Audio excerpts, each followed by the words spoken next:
മൂന്നാം വാരത്തിൽ 16-ാം ദിവസം ബോക്സ് ഓഫീസിൽ തലയുയർത്തി ഉണ്ണിമുതൽ നായകനായിട്ടെത്തിയ Get Set Baby. Hello friends, എല്ലാവർക്കും മൂവി ടോക്സ് ആൻഡ് റിവ്യൂവിന്റെ പുതിയൊരു വീഡിയോ ഇട്ട് സദാ ഇന്നത്തെ വീഡിയോ ഇപ്പോൾ നമ്മൾ പങ്കുവെക്കാൻ പോകുന്നത് ഗെറ്റ് സെറ്റ് ബേബി എന്ന് പറയുന്ന ഏറ്റവും പുതിയ മലയാള സിനിമയുടെ 16-ാം ദിനമായി ഇന്നത്തെ ശനിയാഴ്ച ബോക്സ് ഓഫീസ് കളക്ഷൻ റിപ്പോർട്ടാണ്. വീഡിയോ ആദ്യമായിട്ട് കാണുന്ന സുഹൃത്തുക്കളാണെങ്കിൽ ഏറ്റവും പുതിയ സിനിമാ വിശേഷങ്ങൾക്കായിട്ട് ഇപ്പോൾ തന്നെ ചാനൽ സബ്സ്ക്രൈബ് ചെയ്ത് നോക്കുക. ഉണ്ണിമുകുന്ദൻ, നിഖില വിമൽ തുടങ്ങിയവരെ കേന്ദ്ര കഥാപാത്രമാക്കി വിനയ് ഗോവിന്ദ് അണിയിച്ചൊരുക്കി ഫെബ്രുവരി മാസം 21-ാം തീയതി തിയേറ്ററിലെത്തിയ ചിത്രമാണ് ഗെറ്റ് സെറ്റ് ബേബി എന്ന് പറയുന്ന സിനിമ. മികച്ച അഭിപ്രായങ്ങൾ സ്വന്തമാക്കിയ ചിത്രം മൂന്നാം വാരത്തിലെത്തിയപ്പോഴും ഇപ്പോഴും മികച്ച ബുക്കിംഗ് തന്നെ ചിത്രത്തിന് സ്വന്തമാക്കാൻ സാധിക്കുന്നത്.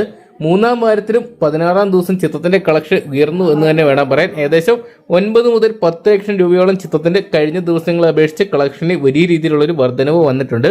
എന്തൊക്കെയാണ് ബോക്സ് ഓഫീസിൽ വലിയ ചലനങ്ങൾ ചിത്രത്തിന് സൃഷ്ടിക്കാൻ സാധിക്കുന്നില്ലെങ്കിലും ഉള്ള ഷോകളെല്ലാം ഹൗസ്ഫുൾ ആയിട്ട് മാറുന്ന ഒരു കാഴ്ച നമുക്ക് കാണാൻ സാധിക്കുന്നുണ്ട്. എന്തൊക്കെയാണ് ചിത്രത്തിന് ഇന്നത്തെ കളക്ഷൻ എക്സ്പെക്ട് ചെയ്യുന്ന ഏകദേശം 10 ലക്ഷത്തിന് മുകളിലാണ്. ചിത്രം ഇതിനോടൊപ്പം തന്നെ 15 ദിവസം കൊണ്ട് 3 കോടി രൂപയോളം വേൾഡ് വൈഡ് ബോക്സ് ഓഫീസിനായിട്ട് കളക്ട് ചെയ്തിട്ടുണ്ട്. എന്തൊക്കെയാണ് ചിത്രത്തിന് ഈ ശനി ഞായർ ദിവസങ്ങൾ എത്രത്തോളം രൂപ കളക്ട് ചെയ്യാൻ സാധിക്കും നമുക്ക് വരും ദിവസങ്ങളോടെ കണ്ടു തന്നെ അറിയാം.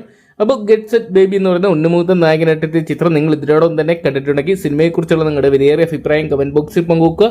വീഡിയോ ഇഷ്ടപ്പെട്ടെങ്കിൽ ലൈക്ക് ചെയ്യാനും ഷെയർ ചെയ്യാനും ചാനൽ സബ്സ്ക്രൈബ് ചെയ്യാനും മറക്കണ്ട.